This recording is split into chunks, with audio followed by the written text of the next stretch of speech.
And so, right here, right now, I welcome and acknowledge that there is only one life that is being shared throughout all people, all things.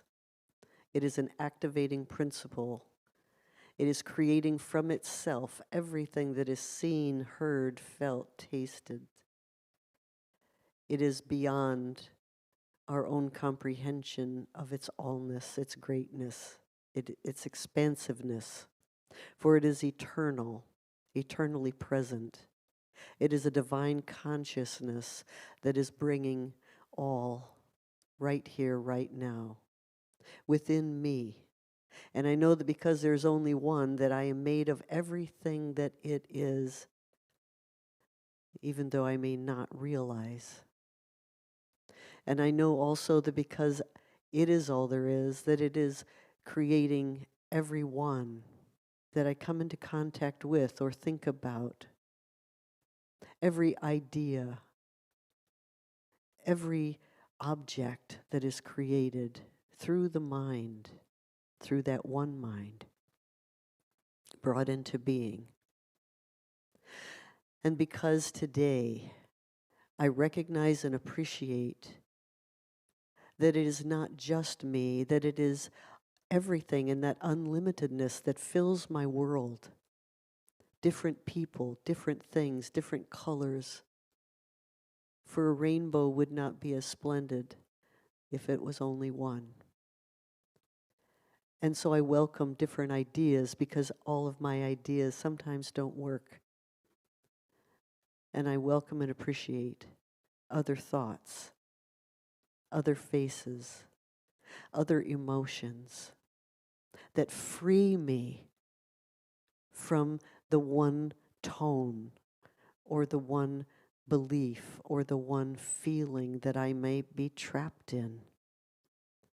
And so I open my arms today and welcome Spirit in all of its splendor, in all of its colors, in all of its voices, and every heart that is created in this world for me, as I am here for all. I'm so grateful for this sharing of this life and this wholeness and this wonder. And I simply release this, knowing that Spirit is right here, right now. And so it is.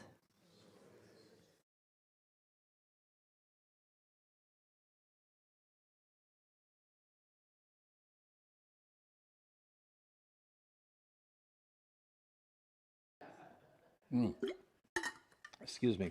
So many of you have heard this story before, but I'm going to start off by telling it to you again. So, get comfortable, curl up, There was a farmer who had, and I'm going to tell, I heard this as a Zen version originally, okay? There's other versions of it, and some of you have heard those other versions, but I'm going to do the Zen version. And that is, there's a farmer who has a horse, a wonderful stallion, and one night it breaks out of the barn and runs off. And the people in the town say, "Oh, how terrible, how terrible." And the farmer says, in some versions of the story, the farmer says, "We'll see, we'll see."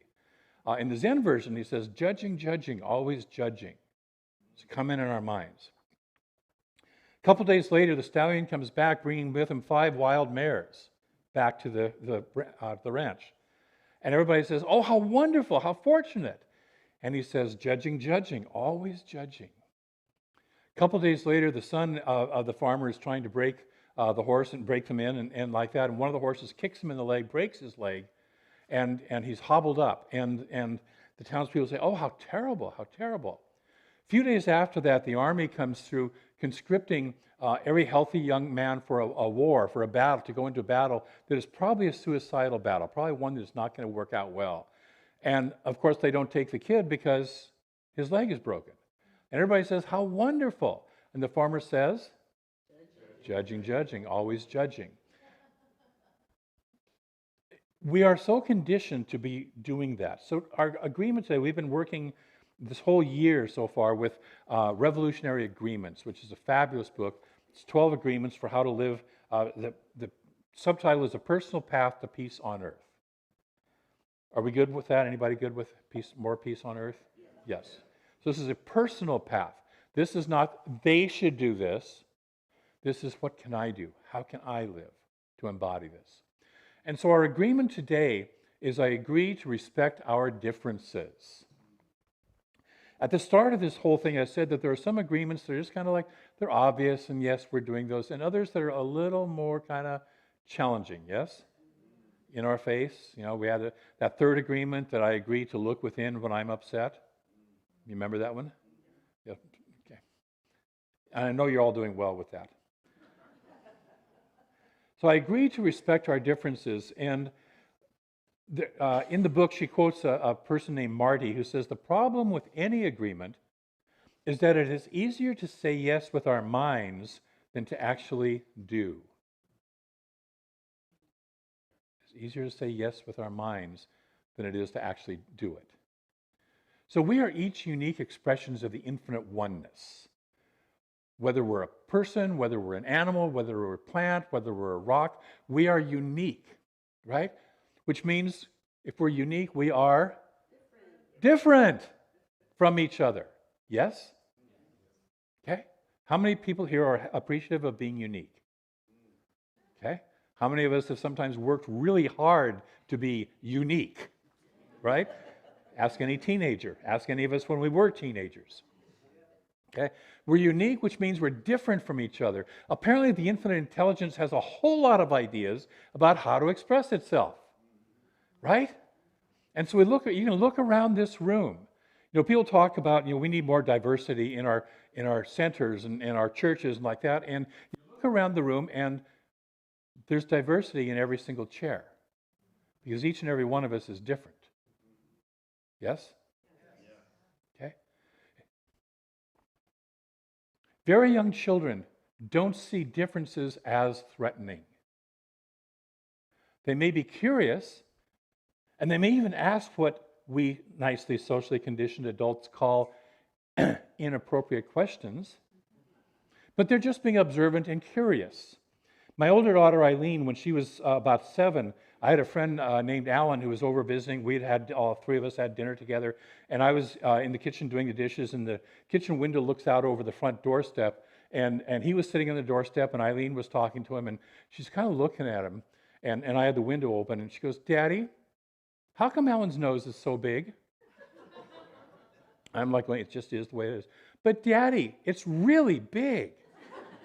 "Yes, honey, it's just, and Alan is turning, 3 shades of red, and probably repressing the urge to, smack this kid. I'm repressing the urge to yell, "Shut up." And she keeps on going at it for a while. "How come it's so big? It's really big." I don't think he's ever forgiven her to this day for that conversation. Okay? But they're just kids. For kids, we appreciate the rich tapestry of life. It's wonderful diversity of expression. And we notice it, and we might question it. "Hey, how come your skin is a different color from mine? How come your privates are different than mine? How come?" And it's just an innocent question. I'm just curious. Okay? It's only as they are conditioned with old beliefs from family, friends, teachers, the media, and other people around them that they begin to view different as dangerous. They begin to get into judging, always judging. Which comes from the core beliefs. If you remember a few weeks ago, I had a little chart up here. I probably should have passed it back to Carrie to show it again. But we have 2 core beliefs that kind of undermine or underline all of us. The first one says that I am separate from life. And the second one says, and life is not safe. And so then we have a couple of core behaviors that we do, which is the first one is to try to control life so that I feel safe. How productive is it to try to control capital L life? Yeah? Does that work for anybody? No. But we try to control it, and the way we try to control it is to do it right. And doing it right is, whose idea of doing it right? Mine.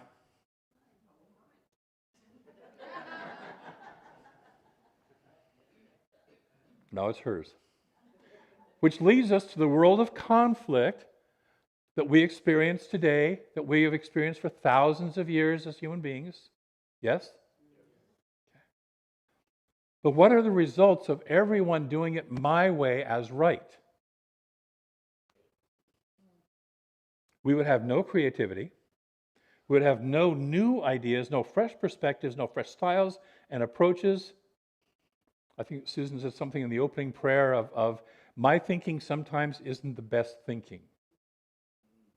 12-step, it's my best thinking got me here. And sometimes we need to listen to other people's thinking and other people's perspective. Oh, I might have a different view about that than you do. And that creates freshness. Yes? If we lived that way, we would just have lots of clones of me, more of me. Those of you who watch the Matrix movies, the third Matrix movie, Agent Smith tries to take over and creates everybody to be like him. Just more and more and more and more and more of Agent Smith. Right? Talking Heads has a wonderful song called Heaven, and it describes heaven as a place where nothing ever happens. Heaven is a place where nothing ever happens. If I have a kiss, when it ends, it'll start all over again. It'll be exactly the same as it was before. If I'm at a party and all my favorite songs are playing, when the party ends, it'll start again. It'll be just the same as before. You know, it's interesting because that song is on YouTube, and underneath there's a whole lot of comments. And a bunch of the comments are, "This sounds so wonderful." And it's like, are you crazy? You know? Do you realize what that's like? Where nothing ever changes.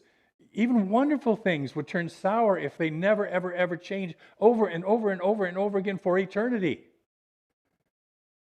Yes? The differences are what makes life enjoyable and interesting. The differences are what makes it fun and challenging. See, people right now, I've heard that there are people who are excited because the Seattle Seahawks football team is playing in the Super Bowl today. Some people. But how would it be if the Seahawks always played in the Super Bowl and always won? After a while, it'd kind of be like, yeah. You know, it reminded me of the basketball team, the Harlem Globetrotters. People are familiar with the Harlem Globetrotters. And they always played a team, it was oftentimes called the Washington Generals, but they had other names throughout their history. And the win-loss rate between the Globetrotters and the Washington Generals is 16,000 to 3. And one of those 3 was an accident. The Globetrotters, this is like back in the mid-'70s, got busy kind of fooling around with their antics and didn't pay attention to the score or the clock. And they had accidentally were 1 point behind. And at the last minute, Meadowlark Lemon, who was their famous center, took a shot and missed. And they said the timekeeper tried to stop the clock and couldn't do it. And that was the last time in 1974 that the other team won. So it's not, now they're a great entertainment. They're not meant to be a contest. But how would it be if everything in life was absolutely predictable and you knew how it was going to turn out all the time? Yeah, more than yawn, right? In the movie The Matrix, in the first movie, they talk about how the first universe they created, the first matrix they created, was a utopian matrix where everything was wonderful.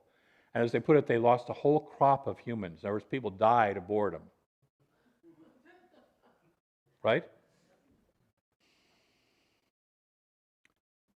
Well, this seems obvious. How many times have we wanted our kids, our spouses, our partners, or the world to just do it my way, which is the right way? Right? The uniqueness of different genders, races, cultures, political affiliations, and religious beliefs can, though don't have to, feel highly charged. We can get very worked up over that at times, yes? Learning to respect or even just accept them can shift our way of engaging with life and all of our relationships.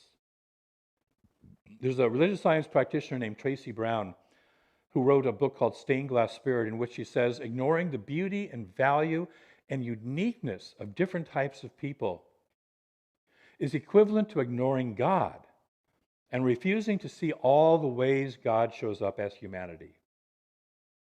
We don't do that with dogs or flowers or trees or clouds or spices or nature or art. Why would we do it with humans? It's an appreciation of our differences. When we can respect our differences, when we can take a higher view and realize that we all want the same basic things, and we only differ on the how to get there, and are willing to step back and realize that there may be other ways than just mine. Sacrilege, right? See, I look at some people that I disagree with their how in the country. What they want is a wonderful country. How many of us want to have a wonderful country to live in? Right? But some people have a different idea of how to get that than others do. Yes? And that's where the conflicts are.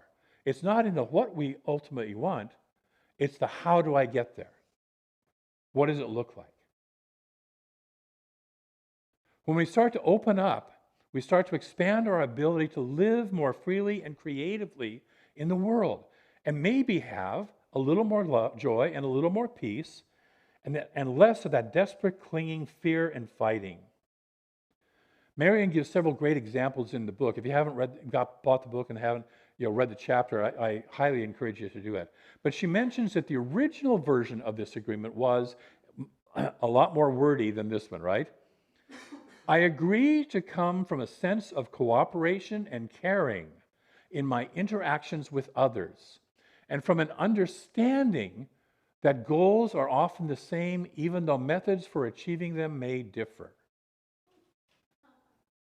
I agree to come from a sense of cooperation and caring in my interaction with others, and from an understanding that goals are often the same even though the methods for achieving them may differ.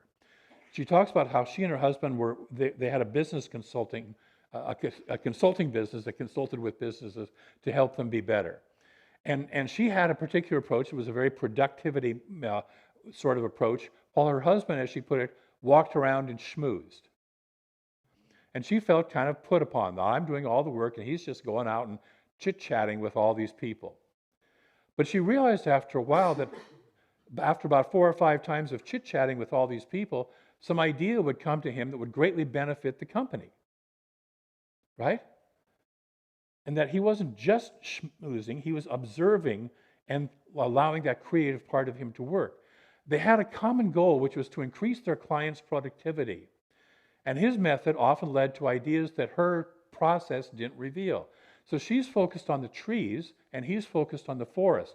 Neither one of those is wrong, is it? Because sometimes in order to have the forest, we have to focus on the trees. But sometimes we get so lost in just the trees, or the twigs on the trees, that we don't see the forest.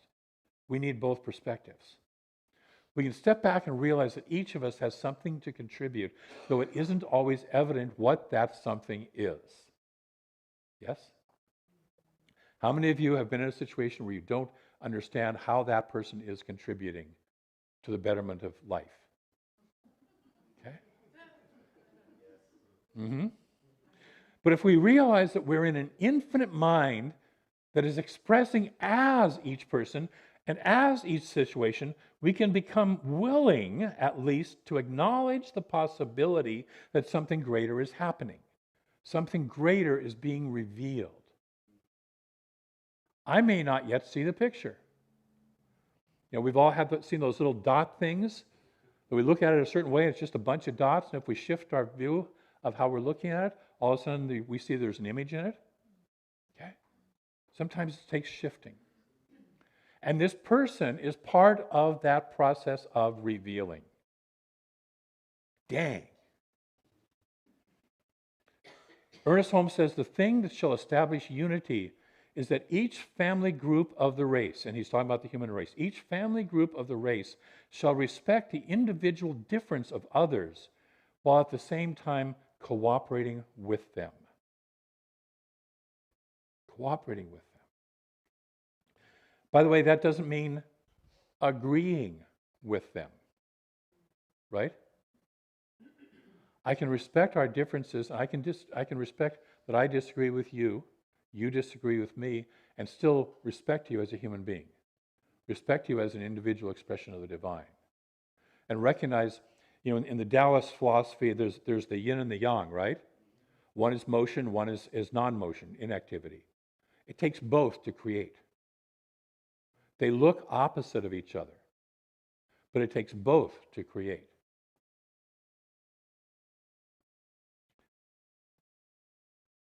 And finally, as we alluded to in the opening story, we are called to pay attention to our judgments, especially of others, especially when they are judging us. Marion talks about having worked at one point in time with a group of very hyper-Christian people who were always offering to pray for her, and at every team meeting they would be, doing the Jesus thing, I sometimes feel that way when I watch football. You get these players, it's like, Jesus caused us to win. It's like, no, not really.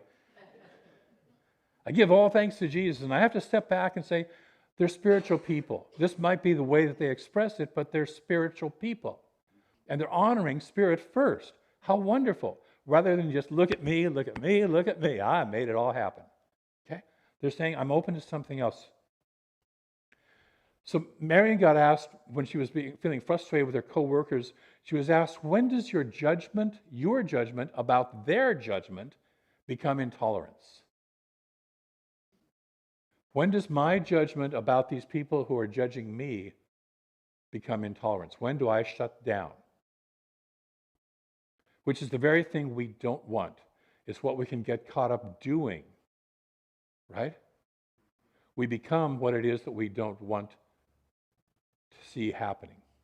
There are people who are putting down, the president at the moment, and yet what we don't like about the president is that he puts down people, right?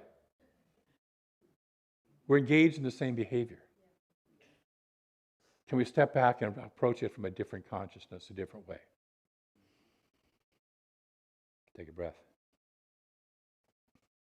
This is a great time to remember the third agreement, which is that I look within when I react. And finally, Tracy Brown observes the following in her book, The Stained Glass Spirit, which is a great book. First, number one, diversity is. It just is. Right? Biology is neutral. It just shows up in all sorts of a variety of ways. Has been, always will be.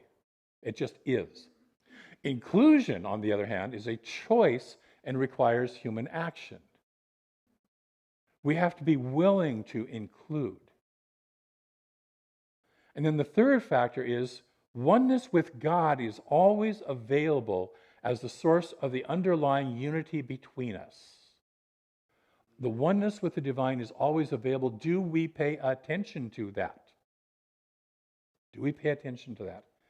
In this morning's reading from 365 Days of Richer Living, Ernest Holmes says, the law of response is the law of praise.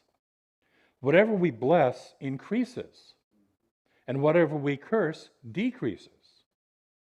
The key to the use of this law is to watch our ideas and note the ones we are praising, and they are the ones that we talk about the most. What is it that I'm talking about the most? What is it that I'm praising? What is it that I'm calling more of in my life? If I'm talking about my problems the most, if I'm talking about how I don't like these people the most, what is it that I'm increasing in my life? Take a breath. So I invite us to feed the wolf of the world with our love, which is what this agreement really is about. Respecting our differences is really about love. So this week, 2 practices for those of you who have the book that's in the book. The first one is ask and journal about who are the people in my life with whom I have the most difficulty, and what is it that bugs me about that person? Who are the people I have the most difficulty with, and what is it that bugs me about that person or those people? Secondly, now ask, for every reason I've listed about what bugs me, What might be a positive aspect of the same behavior? And how can I change my attitude from disapproval to appreciation of that behavior? And she has a couple of examples in the book. Are you willing to play with that this week? Yeah. This alone can transform a lot of our lives and a lot of the world. I want to close with a quote from Marion.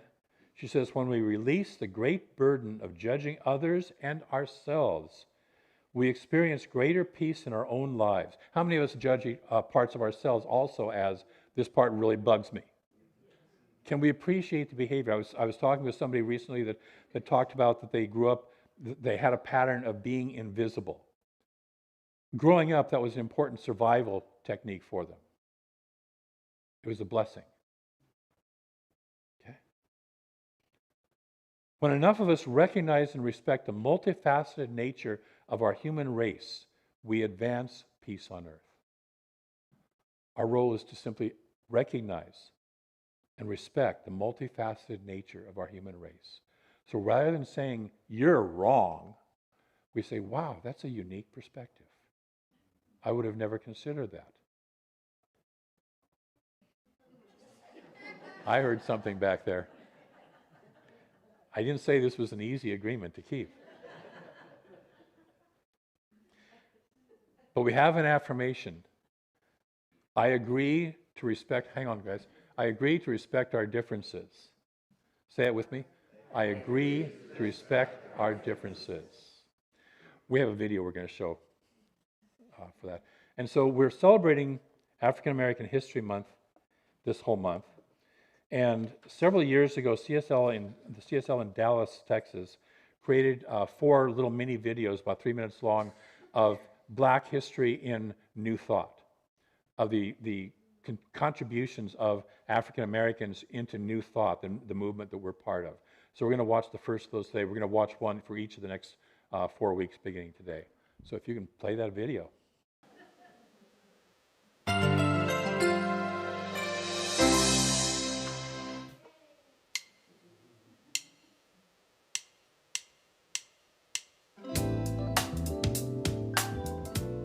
Here's a little-known Black history science of mind fact. Jamaican-born Marcus Mosiah Garvey Jr. is well known as a businessman, journalist, Pan-Africanist, and powerful orator of the early 1900s. As such, he attracted thousands of followers to his Black nationalist movement that became known as Garveyism. As founder of the Universal Negro Improvement Association, Garvey encouraged African Americans to be proud of their race and promoted cultural identity through his Back to Africa campaign. But did you know that Garvey was also a follower of the New Thought movement, as well as a student of the ideas and philosophies of religious science? In fact, Garvey studied the same New Thought philosophers as religious science founder Ernest Holmes and his brother Fenwick, and often quoted their teachings.